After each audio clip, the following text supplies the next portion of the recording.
Très chers frères et sœurs, que le Seigneur vous bénisse richement. C'est votre frère, le pasteur Difoko du ciel.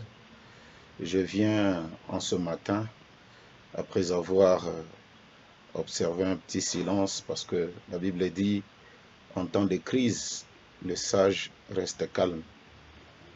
Mais ça ne veut pas dire aussi qu'on doit rester calme tout le temps, parce que la chose qui s'est dit, les choses qui s'est dit sur les réseaux sociaux nous amène quand même à intervenir pour essayer d'éclairer le peuple de Dieu.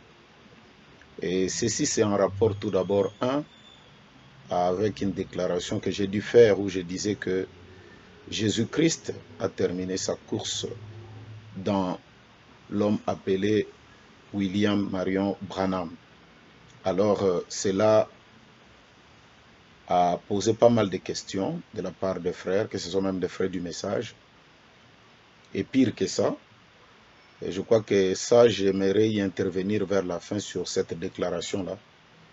Mais il y a quelque chose d'autre qui est plus grave, parce qu'il y a des frères, je ne sais pas si c'est des frères, ou des pasteurs, des bishops, des évêques, qui ont posté des choses sur des réseaux sociaux, en disant, voici les blasphémateurs, l'Ifoko, voici, et on a pris une affiche de quelqu'un dans laquelle on a écrit ceux qui adorent au nom du Seigneur Jésus-Christ, ils adorent le diable, parce que le nom nouveau de Jésus-Christ, c'est le Seigneur, c'est William Marion Branham.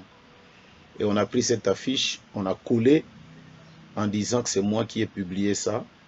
Et beaucoup sont allés loin pour dire que c'est ce que je mets même devant mon église ou ce que je mets sur mon compte Facebook pour que les gens voient ce que je crois. Et il y en a même d'autres qui ont dit, finalement, il faut que là, il chante des choses, autre chose, et il prêche autre chose.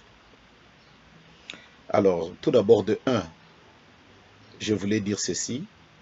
Moi, votre frère Difoko, je n'ai jamais eu de compte Facebook. Je ne suis pas dans des réseaux sociaux.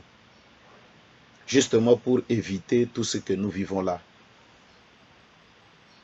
J'aime bien la vieille méthode du christianisme. Cette vieille méthode qui consiste, quand tu as un problème contre ton frère, tu le cherches et tu lui poses la question. S'il n'écoute pas, tu amènes un deuxième. S'il n'écoute pas, tu amènes un troisième. Et afin, on les déclare devant l'église, ou soit il faut l'excommunier, vous l'excommuniez. C'est cette vieille méthode que moi j'apprécie et j'aime. Parce qu'aujourd'hui, l'Internet, vous êtes votre propre réalisateur, il n'y a pas de censure, il n'y a rien. Vous brisez la loi, vous pouvez citer les noms des gens, des incriminés comme ça. Et avec l'Internet, on ne demande jamais pardon. La vie continue telle que ça y est. Je n'ai jamais eu de compte Facebook, ça c'est en 1. Et en 2, je n'ai jamais publié une telle horribilité. C'est horrible. Et à ce frère, ou à cette personne qui a dû dire cela en mon nom, ou mettre cela en mon nom, je voulais simplement lui dire, si c'est une blague qu'il a fait, c'est vraiment alors une blague de très mauvais goût. C'est vraiment une blague de très mauvais goût. Et si c'est un frère qui l'a fait pour nuire à son frère, vous savez, quand des frères ont traité frère Branham de Seigneur Jésus-Christ, la personne du Seigneur Jésus-Christ, et qu'il fallait désormais commencer à baptiser les gens au nom de William Marion Branham, frère Branham a dit que ces genres de personnes étaient possédés par des esprits impies. Là, c'est seulement pour faire des frères Branham le Seigneur Jésus-Christ. Ils étaient impies. Mais qu'en est-il quand vous prenez, vous dites que votre frère a dit que le nom de Jésus-Christ, c'est le diable? Alors, une telle personne n'est pas seulement impie pour moi, mais excusez-moi les termes, ça doit être le diable incarné. Ça doit être la sorcellerie. Et c'est malheureux que cela se passe dans le milieu chrétien. Je crois que sur la fiche, moi-même, j'ai bien regardé, il y a des numéros de téléphone. C'est des gens à Brazzaville. C'est vrai que je suis au Congo-Brazzaville, mais je ne vis pas à Brazzaville, je vis à Pointe-Noire. Vous pouvez appeler ces gens-là. Il y a un numéro, non, pour que vous demandiez. Nous sommes dans l'ère de l'information. Pourquoi crucifier votre frère si tant comme ça, qui vous a fait du bien parfois à un certain moment de votre vie par ces chansons? Ça, c'est de un. Vraiment, je suis beaucoup écœuré et indigné. J'ai pris un peu de mon temps, priant le Seigneur, me posant la question, c'est comment, c'est comment? Mais alors, finalement, je me dis que c'est des choses qui doivent arriver. Et de deux, j'ai déniché aussi en cela des attaques personnelles, surtout contre la personne du prophète William Marion Branham, que nous autres, nous aimons. Nous aimons son message. Et tout. Et ces attaques personnelles de William Marion Branham, comme ils savent, les gens savent, que parmi les gens qui sont connus dans le monde du message, il y a l'Ifoko. Alors il faut essayer un peu d'attaquer tous ces gens-là. Il n'y a pas de problème là-dedans. Des attaques, ceci, mais ce genre d'attaque où on dit qu'il faut quoi, a dit, je me suis mis un peu calme pour dire, bon, d'autres réactions d'autres personnes, c'est compréhensible. Parce que si moi-même aussi, j'avais vu une telle affiche où on traitait le Seigneur Jésus-Christ de diable, j'aurais réagi. Mais, tout d'abord en étant chrétien, j'aurais tout d'abord appelé ces gens-là. Au lieu directement de passer et de commencer à injurier les uns et les autres. Donc, comme je disais, je ne suis pas dans des réseaux sociaux. Je n'en fais pas une chaire là-bas, dans des réseaux sociaux, où je dois prêcher par Internet, Facebook, je ne sais pas quoi là et tout. Je ne suis pas là-bas. Je suis beaucoup occupé à gagner les âmes pour le Seigneur et tout.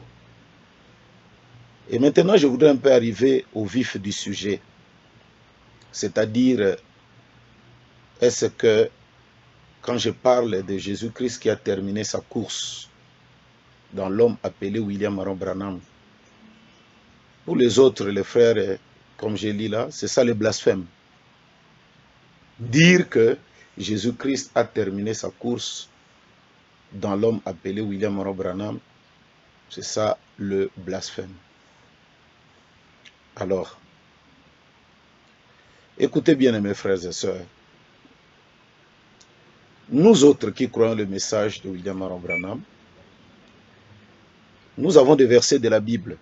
Je vais essayer de lire un peu ces versets-là pour vous et de vous dire comment est-ce que nous comprenons ces versets.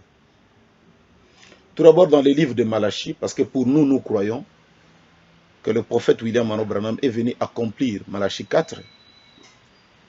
Il est l'Élie qui devait venir avant la destruction, avant la fin du monde.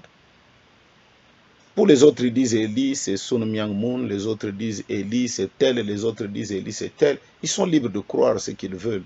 Moi, je ne peux pas m'en prendre à eux. Mais pour moi, Élie qui devait venir, c'est William Marion Branham. Et dans Malachie 4, il est écrit, car voici le jour vient ardent comme une fournaise, ça c'est le jour de la fin du monde. Tous les hautains et tous les méchants seront comme du chaume, le jour qui vient les embrasera, dit l'Éternel des armées, il ne leur laissera ni racine ni rameau.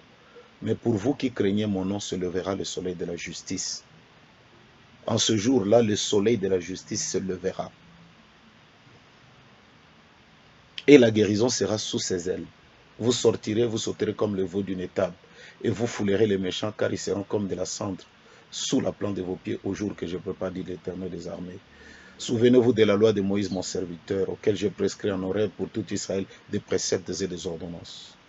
Voici, je vous enverrai Élie le prophète, avant que le jour de l'Éternel arrive, ce jour grand, ce jour dont nous venons de déterminer ici, ce jour grand et redoutable.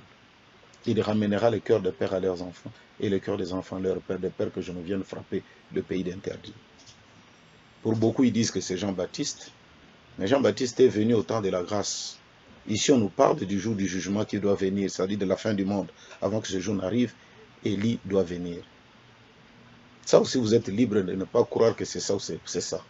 Mais quand nous lisons le ministère de Malachie 4, c'est un ministère qui est lié au soleil. Parce que le soleil de la justice viendra dans ce ministère-là.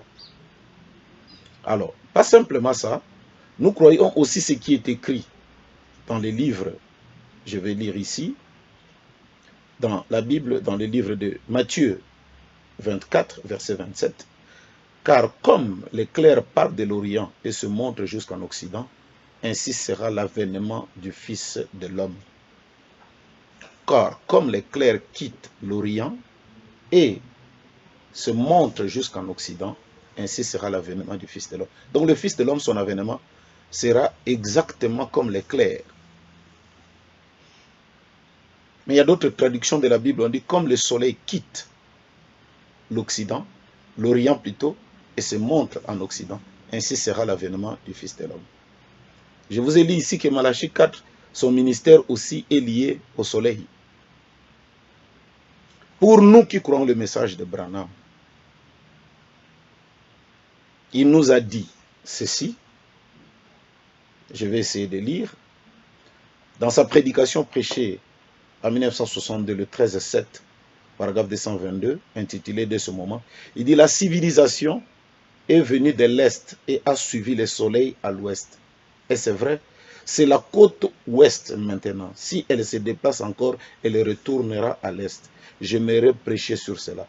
Quand l'Est et l'Ouest se rencontrent, regardez, le soleil se lève à l'Est et il poursuit sa course à l'horizon et se couche à l'Ouest. Donc termine sa course à l'Ouest. Le même soleil qui s'est levé à l'Est, à l'Ouest. Et c'est vrai. L'histoire de l'Église, c'est l'histoire du soleil. L'Église a commencé à Jérusalem, à l'Est, en Asie. L'Est, c'est l'Asie. Et cette civilisation qui a commencé à l'Est a commencé petit à petit à rentrer en Grèce. De la Grèce, c'est allé en Europe. Nous avons des Calvins, des grands serviteurs de Dieu qui ont essayé d'élever le mouvement de réveil en France. Vous continuez. Vous avez de John Wesley, vous avez Luther en Allemagne, de France, l'Allemagne. Vous avez John Wesley et son frère Charles Wesley en Angleterre. Et de l'Angleterre, tous les grands mouvements aujourd'hui des églises sont aux États-Unis, qui est l'Ouest, l'Occident. Je dis bien tous les mouvements. Tous les mouvements des églises sont aux États-Unis. Et nous aussi qui croyons le message de William Branham, Dieu a voulu que la vérité de sa parole vienne de l'Ouest, de l'Occident.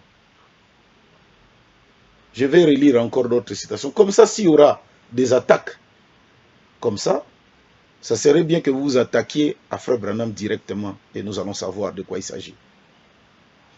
Il dit dans sa prédication, le filtre d'un homme qui réfléchit, prêché le 22/8/1965, paragraphe 1, il dit « Merci frère Man, toutes choses sont possibles. Crois seulement. Prions au Dieu. C'est vraiment le désir de mon cœur ce soir de croire tout simplement. Tandis que nous sommes rassemblés ici ce soir dans ce tabernacle, le soleil vient de se coucher à l'ouest. Nous te prions Dieu bien-aimé de nous donner, de réaliser combien nous sommes proches du temps où le soleil se couchera sur le temps. Il arrive à la fin de sa course. Le jour est très avancé. La dernière civilisation, c'est l'Ouest, c'est les États-Unis. La civilisation qui a commencé en Chine, des grandes inventions, aujourd'hui, c'est les États-Unis. Dès que ça quitte les États-Unis, c'est directement en Chine. Voilà ce que nous croyons. Et nous croyons que Jésus-Christ, qui est le soleil, parce qu'il est typifié dans beaucoup de versets, que Jésus-Christ est notre soleil. Il est le soleil de la justice. Au temps du soir, le coucher du soleil.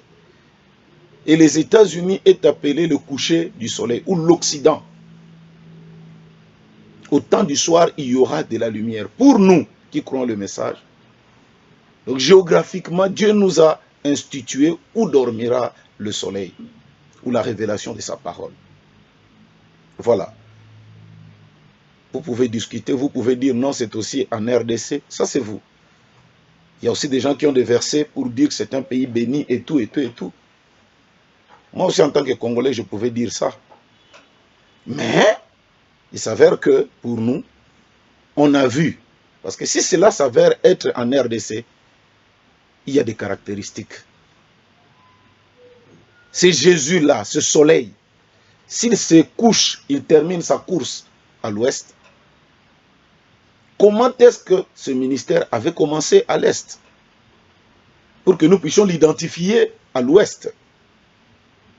Nous avons vu ce ministère n'a pas seulement prêché la parole de Dieu, il n'a pas simplement guéri les malades, les morts sont ressuscités, mais il y a eu quelque chose d'un peu particulier. C'est ce qui est arrivé devant la femme samaritaine. Ils attendaient de voir ce ministère-là. Ils attendaient. Et un jour, la femme retrouve un homme habillé en robe, comme tous les autres hommes d'ailleurs. Et cet homme-là lui dit, femme, donne-moi de l'eau. Donne-moi de l'eau. Et la femme dit, nous n'avons pas de relation avec vous. Si tu savais le don gratuit, et c'est lui qui te parle, tu m'aurais toi-même demandé de l'eau. Seigneur, donne-moi de l'eau. Va tout d'abord m'appeler ton mari. Un vrai prédicateur, c'est celui qui ne prêche pas une femme seule. Il cherche toujours son mari pour mettre la garantie, pour ne pas tomber. Et c'est Jésus qui nous a donné cet exemple. Va me chercher ton mari. Je n'en ai pas. Tu as dit vrai. Tu as eu 5 femmes. Tu en as eu 6. Tu en as eu 6, 5. Et même celui qui est à la maison n'est pas ton mari. Donc 6. Et la femme a crié, oh, voici un homme qui m'a tout dit. Ne serait-il pas lui là que nous attendions? Voilà cette chose, les discernements de pensée. À part les miracles, à part les ceci et ceci, mais le grand ministère de Christ a été l'identification par cette chose-là. Par cette chose-là. Et je voulais souligner ici avant de continuer, ce grand homme appelé Tommy Osborne, le père du mouvement pentecôtiste. Qu'est-ce que cet homme a dit? Il est allé prêcher, parce qu'il y a même ses enfants, les enfants de Tommy Osborne, quand ils arrivent à ça, ils ne croient pas. Ils croient Tommy Osborne pour les miracles, pour ceci, pour ceci. Mais quand Tommy Osborne parle de William Branham, ils ne veulent pas. Ils ne veulent pas.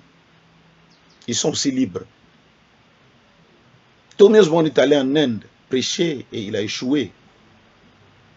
Le malade n'était pas guéri. Il est revenu tout frustré, triste. Lui-même, il explique.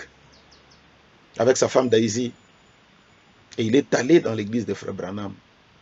Où un miracle extraordinaire a eu lieu. Un enfant paraplégique et tout, et tout, et tout, et tout. Tommy Osborne nous dit, je m'attendais à ce que nous prions comme chez nous, les pentecôtistes. Et cela y est sur YouTube. Je m'attendais, compris. Mais cet homme s'est mis debout, il a dit, Seigneur Jésus, calmement, sans crier, sans faire oh non. Au nom de Jésus-Christ, que ces démons sortent de cet enfant. Et tout d'un coup, il a dit, relevez vos visages, voyez, cet enfant est guéri.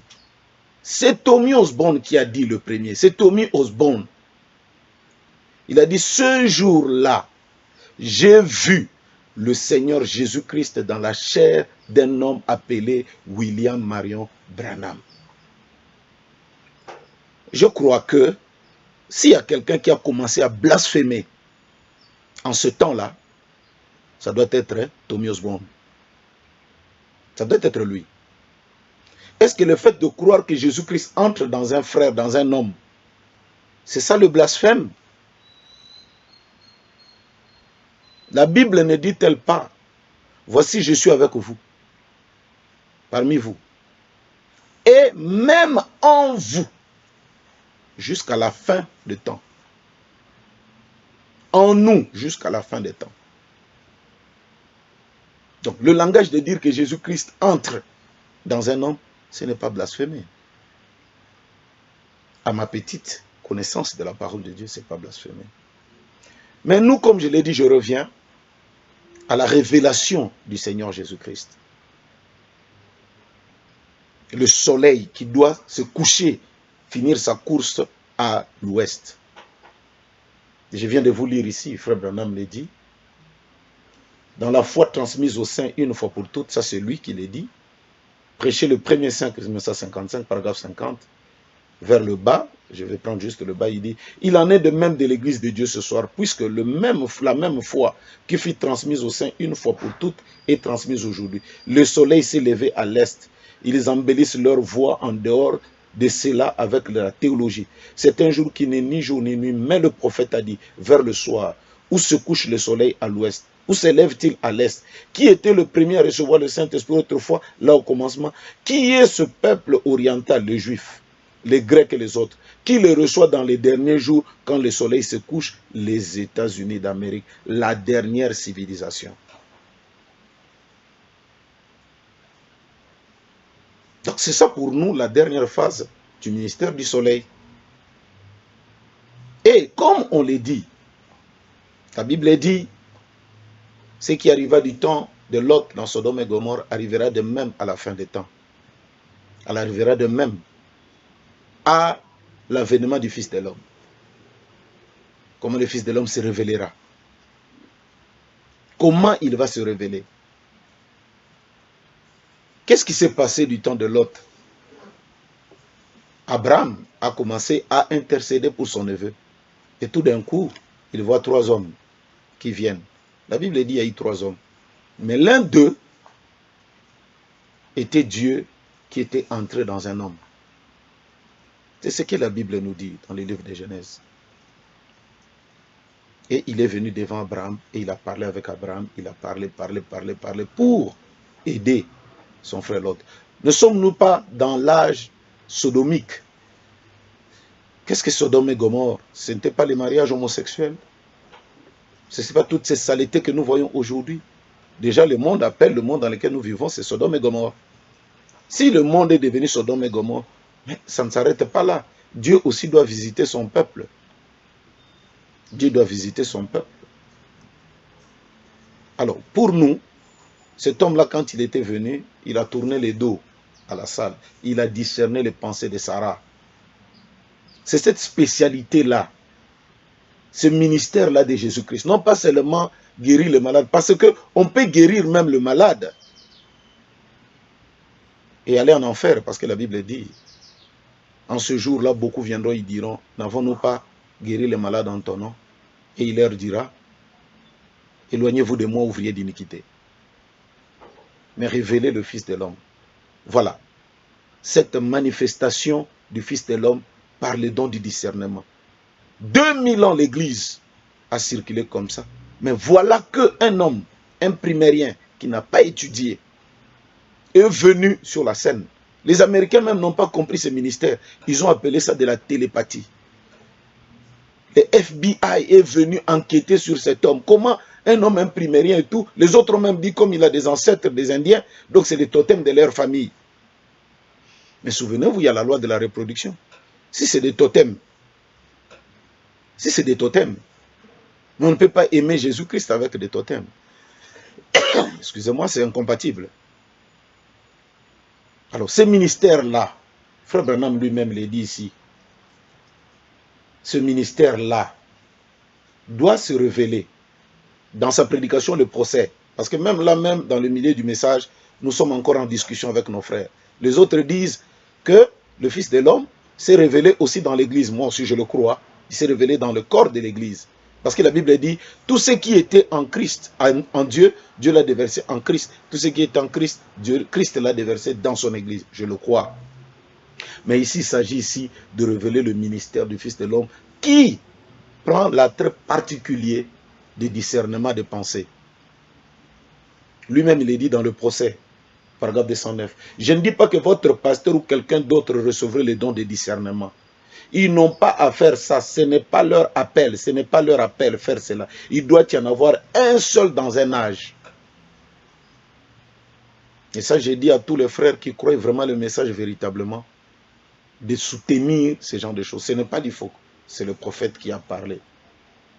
Il dit que votre pasteur peut prier pour les malades, il peut prier les aveugles se mettre debout, mais quant au discernement, et ce discernement ici, ce n'est pas le discernement de juger les dons de la prophétie, non. C'est Dieu qui discerne les pensées des cœurs des gens. Devant Abraham, il l'a fait, devant la femme samaritaine, il l'a fait, il a parlé de son passé et tout. Les médiums essayent de faire ce genre de choses aussi, mais ils ont une mauvaise vie, parce que le diable c'est un imitateur. Dans la fête des trompettes, il ajoute encore, il dit, paragraphe 215, prêcher les 19, 7, 64. Les derniers signes qu'Abraham, et nous sommes la sémence royale d'Abraham, l'épouse, Les derniers signes qu'Abraham a vus avant que le signe promis arrive, que le Fils arrive, c'était quoi? Dieu sous la forme d'un être humain qui pouvait discerner les pensées des gens. Un seul homme, pas une douzaine, un seul homme. Peu importe le nombre d'imitations, ils en ont eu un seul. Il a discerné les fonds de leurs pensées. Qu'est-ce? Et qu'est-ce qui s'est produit ensuite? C'est qu'Abraham et Sarah sont redevenus un jeune homme et une jeune femme. Ça, nous le savons. Voilà. Il dit, eh bien, je sais que vous la trouverez un peu dure à avaler, celle-là. Mais souvenez-vous, juste vous, pour bien m'assurer que vous le savez, ne lisez pas la Bible comme ceci. Lisez entre les lignes et voyez pour voir, pour que le tableau apparaisse. Ça, c'est nous autres qui croyons, frère Branham, nous savons que ce don-là, il n'y en aura pas sur une douzaine de gens, mais sur un seul homme. C'est comme du temps de Daniel, non? La femme a dit au roi, dans ton royaume, tu as un seul homme. Et cet homme-là, il y a des lumières autour de lui. Voilà. C'est celui qui peut interpréter les choses difficiles. Donc, pour nous, nous croyons. C'est vrai que nous avons encore des discussions parmi nous dans le milieu du message. Non, il faut qu'il y ait aussi beaucoup, il faut qu'il y ait... Mais frère Branham attire notre attention sur les imitateurs. Sur l'imitation. Nous avons l'habitude de chanter que à l'ouest, le soleil se couche. Il arrive à la fin de sa course. Et je vois combien ce temps est là. C'est le temps du coucher du soleil. C'est la fin, c'est la fin, c'est la fin de la course. C'est la fin, c'est la fin, c'est la fin de toute chose. Pèlerin, c'est la lumière du soir, à l'ouest pour moi apparue. Elle manifeste le Fils de l'homme, et je crois, c'est vrai, je le crois. C'est la fin, oui, c'est la fin de la course. Mais cela n'empêche, c'est un contexte du ministère. Vous prenez une prédication de 2 heures, vous coupez juste une petite partie, vous dites, voilà, et vous collez une photo. Ça, mes frères et sœurs, c'est de la malhonnêteté spirituelle. Excusez-moi. C'est de la malhonnêteté. Je crois que même ce pasteur-là, il voudrait bien être, son église voudrait bien qu'il soit Jésus-Christ en chair. Parce que la Bible dit dans 1 Jean 4, je crois, si je ne me trompe pas, petits enfants, reconnaissez en ceci un esprit qui vient de Dieu. Tout esprit qui confesse que Jésus est venu en chair, c'est un esprit qui vient de Dieu. Et tout esprit qui ne confesse pas cela, c'est un esprit d'antichrist. Jésus-Christ doit être dans notre chair. Moi, votre frère, je prêche pour ça. Dans un contexte de la vie, que Jésus aussi termine sa course dans ma vie. Mais ça, c'est un contexte du ministère de Luc 17:30. Là où Dieu devait révéler sa parole. Ça, tout le monde ne peut pas le faire. Dans un âge, un seul, voilà. Donc je crois que j'ai essayé un peu d'expliquer les choses. Je crois au Seigneur Jésus-Christ. Quand je chante plein succès à Jésus-Christ, je ne fais pas des matalana, je ne veux pas que les gens voient qu'il le veut, qu'il le veut, qu'il le veut. Non. Donc je dis ici à tous les frères et sœurs, les jeunes gens, parce qu'on se rend compte que moi j'ai une église à Pointe-Noire, une grande église, par la grâce de Dieu, des jeunes gens. Je leur avais interdit d'entrer dans des réseaux sociaux. Parce que je trouvais que ces discussions infertiles, des injures, ceci, ce n'était pas chrétien. Mais je crois que je dirais à ces jeunes gens-là qui allaient suivre cette vidéo, vous devez entrer dans ce monde-là. Entrez, par la grâce de Dieu, entrez et il n'y aura rien. Essayez un peu de répondre à ces choses. Parce que quand, vous savez, c'est Abraham Lincoln ou même des grands écrivains ont dit, un mensonge, plus on la répète, plus on répète, ça risque de devenir vérité. Je crois au Seigneur Jésus-Christ et je crois à son envoyé.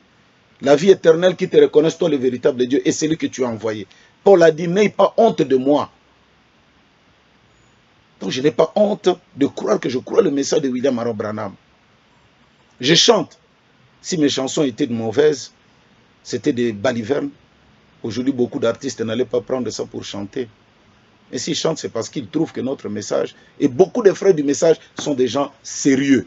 Sérieux, je dis bien sérieux, et je pèse bien mes mots. Moi-même, j'ai un témoignage, je me suis marié. Aujourd'hui, j'ai à peu près 27 ans du mariage.